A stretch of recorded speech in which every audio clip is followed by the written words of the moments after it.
Today is Shed War Saturday. It's a war going on. War going on here in my place. Now you see what we've got here is a wild grapevine that I've shown before. And it is trying to take over and use one of my mulberry trees. I have many here. One of my red mulberry trees is scaffolding to get itself up to the highest part so that it can get the sun. Nature does its own thing. You know, we try to grow our gardens, and we do very successful with that. A lot of us have some incredible stuff growing. Nature will sit there and work 24/7, 365 days of the year to make things happen. And we've learned over the countless generations of people how to work with her. We've learned about her. Again, that's the reason why we're all here.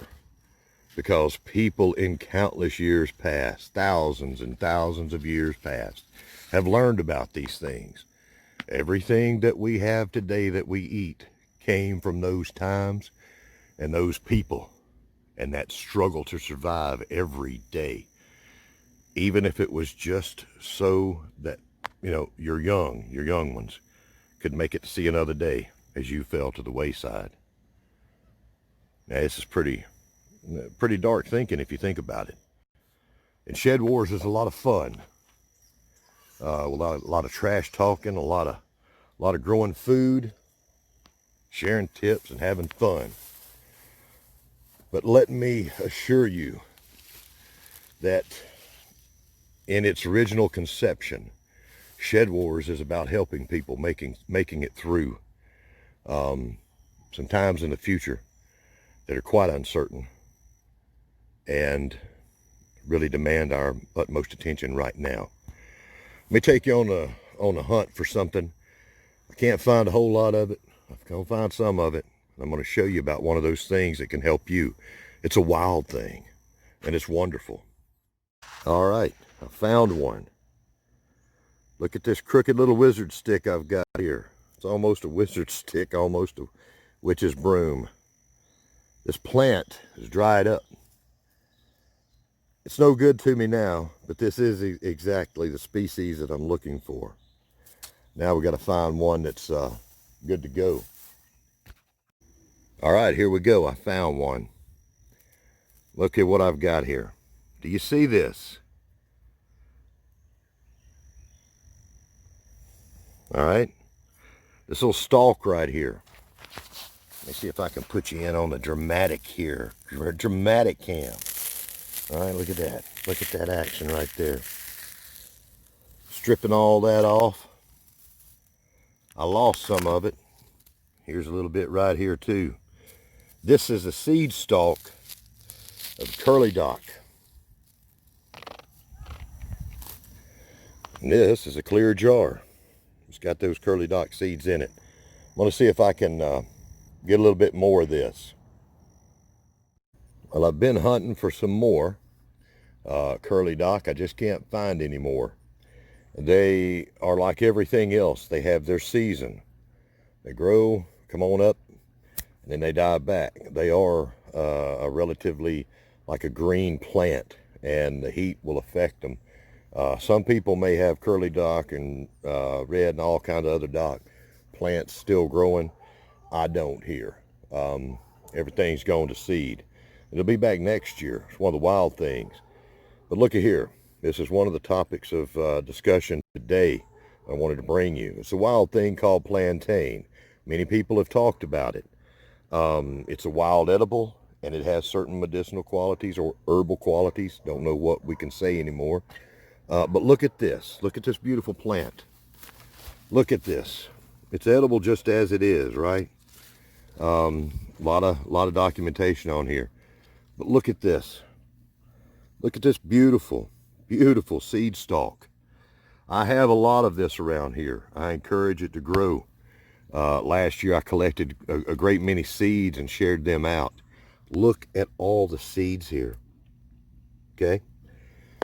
Plantain it is, you know, what most people gonna say, well, that's a weed.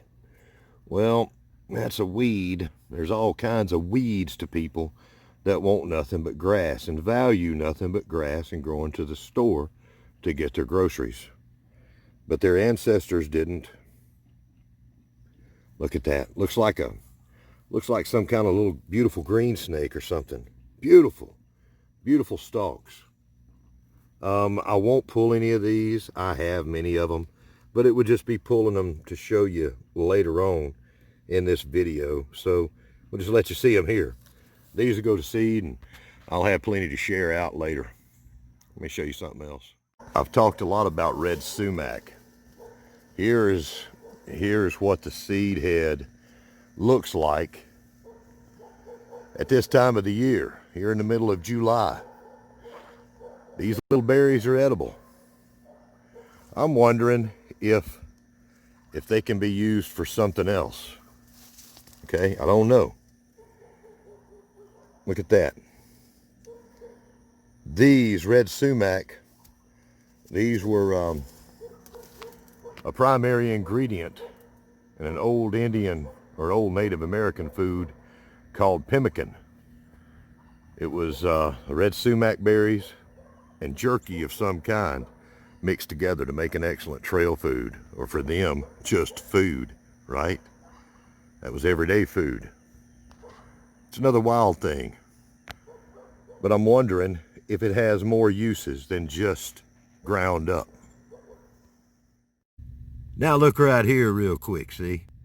My little pride and joy. It's in less than 1 square foot and well protected. These are my little baby red mulberries, native red mulberry trees. I'm keeping protected from the cats, having them use it for the bathroom.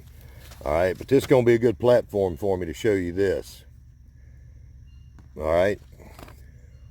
Now, I'm not sure what these are. Okay, these, I'm not sure, not 100%. Not 100% sure what kind of seed heads those are. I am 100% sure what this is. It's dandelion. Folks don't know. Anyhow, these are seed heads. Now, the people of our past knew what all this was, no matter where we are in the world. I'm here in the southeastern part of the United States, up in the mountains. Wherever you're watching from, you have a completely different lineup, completely different varieties of native plants, wild plants, even some of your invasives, no matter where you are. Now, most of us making these YouTube Shed Wars videos, there's an awful lot of us that are in the United States, a lot of us in the South. Now, in the South, we can grow an awful lot of food, but we're from all over the world, right? Before I forget, well, I'm North Coast Organics. Let me give that man a shout out. Okay, he is in the northern coast of Ireland, and if you do not have him in your daily watch list for his videos, you are seriously missing out. The man is showing some stuff, growing in a very northern climate, kind of a harsh climate, knows what he's doing. And he dropped a tip yesterday about strawberries that I will be employing here on my place. I love strawberries. Slugs gets an awful lot of them. And he has what may be the most brilliant thing I have ever seen for slug control and gathering strawberries and maximizing your production. I won't tell you what it is. I encourage you to go find his video, North Coast Organics, and it's one of his very recent videos. It's the one that's upside down. Tell you what, it's upside down, buddy, but that's right on. That's a wonderful tip. Wonderful. I've never heard of it, never imagined it. I've already shared it to my group, Homestead Aquarius Network, on Facebook, and it's just amazing. So I encourage you to find him. Got another shout out, but I'm going to do that tomorrow, different business, to a young man. I think you're going to like it, so stick around for that tomorrow. an amazing young man that I have lent my support to, and I would appreciate it if everybody else did. Now, what am I talking about today? I've been around the bend here. And I got one of my good friends trying to call me right now. He don't know I'm making a video. Yep, I'm going to get back to him. Why am I talking about today? I've done gone all over the world today, right? Okay. We're talking about, the reason for Shed Wars. And the reason why we started this up, okay? We took the trash talking of each other's shed and decided, hey, let's put something out there that people can use, okay? We can help people. Amazing gardeners, amazing weigh-ins, fun trash talking, all of it in fun and all of it with a helpful spirit and showing people what they can do. I saw some news last week that it really doesn't surprise me, but it was concerning grains. Now, I'm sure that everybody has seen already videos of people, or videos of cattle, chickens, all kinds of poultry, all kinds of cattle, pigs, everything that grows and you can raise for meat being slaughtered. We have terrible times right now, and I'm afraid they're going to get worse. We've already seen images of farmers forced to destroy their crops. Last week alone, I saw one that absolutely horrified me. And it doesn't surprise me in these times. I watched them dump what looked to be a barge load, not exaggerating, not a semi-truck load of potatoes, not a pickup truck, not wheelbarrows, but it looked like a barge load of potatoes that they dumped. And for people that don't know what a barge is, it's a huge ship that hauls gigantic mountains of product. Well, they dumped what looked like this barge load of potatoes into a gigantic hole in Montana. They were told to destroy their crop. Now, when you see that kind of stuff going on, and you know that these crops are necessary for people to continue, well, it gives you the idea of, okay, what's next? I'd like to not think about it, but I have to. I have people that I love, people that want to eat. I want to eat myself too. I want to eat, That's what we're talking about, right? Now, what if we don't have grains, right? What if we have a shortage of grains? That's the news I saw last week. They are talking about how there'll be a shortage of grains. And that is news that made it onto like regular news, not even the alternative news, right? So, what if you've got wild species of plants that make grains, right? That's curly dock. I watched a video not long ago. I wish I could remember who it was, but they made curly dock bread. I don't have enough to make any bread out of that right now. Curly dock bread, can you believe that? Well, that's been done in the past. All right? Dandelions. I guess you could make dandelion bread, but you're going to need a lot of them. And I don't have enough to do anything like that. But what I can do is replant this and let it seed, right? And have more curly dock next year. Wonderful plant, curly dock. Now, the core of this video is I am starting to look for plants that are in the wild things that I can grow for their seeds, because nature does a wonderful job of the seed growing far better than I can. If I can find those seeds, what can I do with them? I can replant some of those, and keep that seed stock going.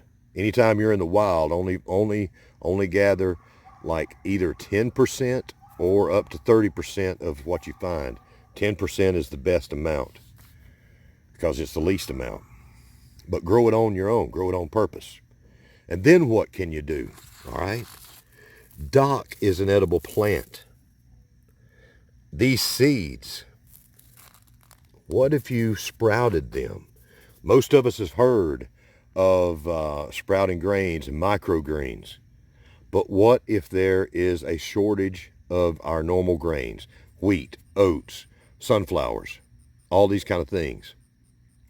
What if there are things that are in your natural environment that you can go out and get and sprout for microgreens?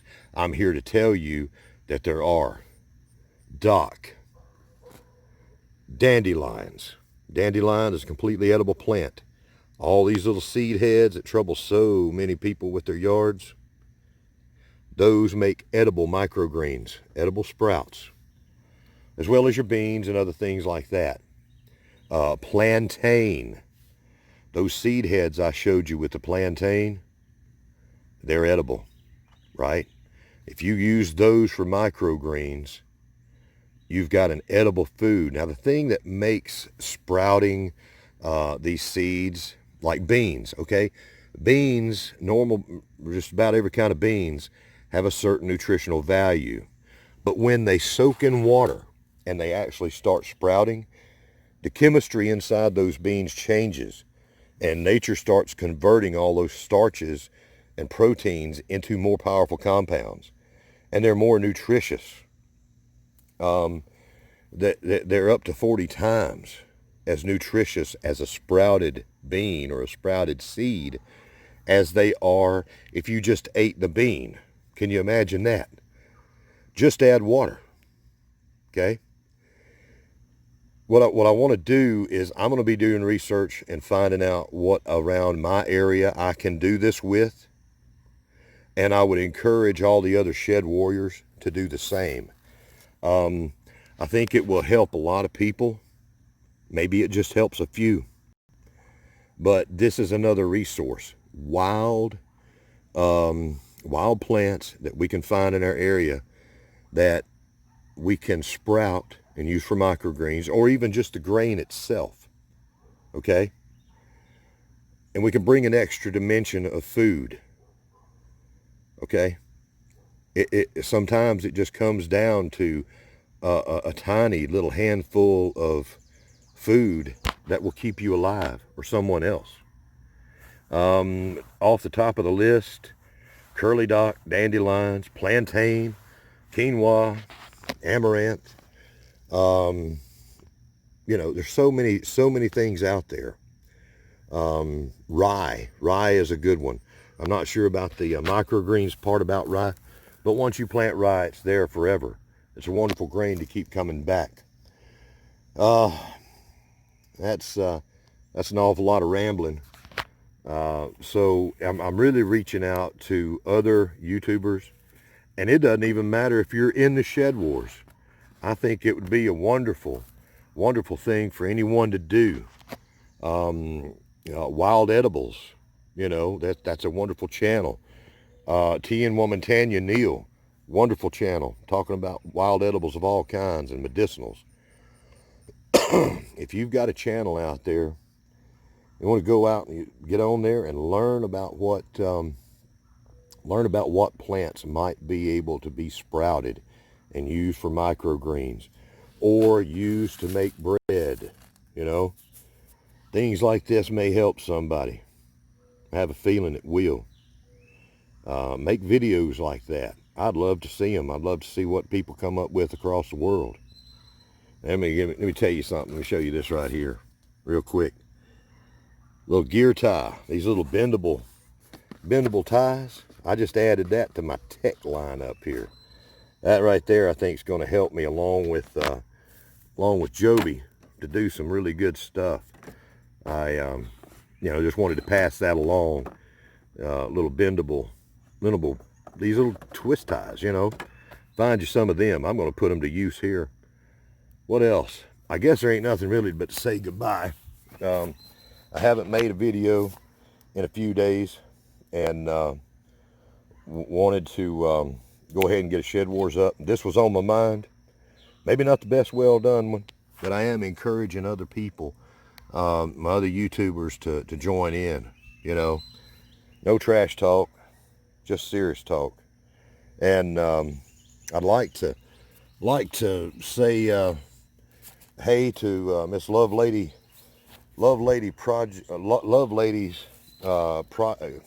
I can mess that up. Lovelady's Gardening Projects and More. I've given her a shout out, I think, in my last video. I just want to say, hey, you're doing a great job. And recently she got hit with a little flu bug. I hope you're doing okay. You're gonna get better every day. Look at the dragonfly. Talking about a good sign right there. Dragonflies. Hey y'all. Know it's long and rambly, so I'll see you later. I'll see you next time on Homestead Aquarius.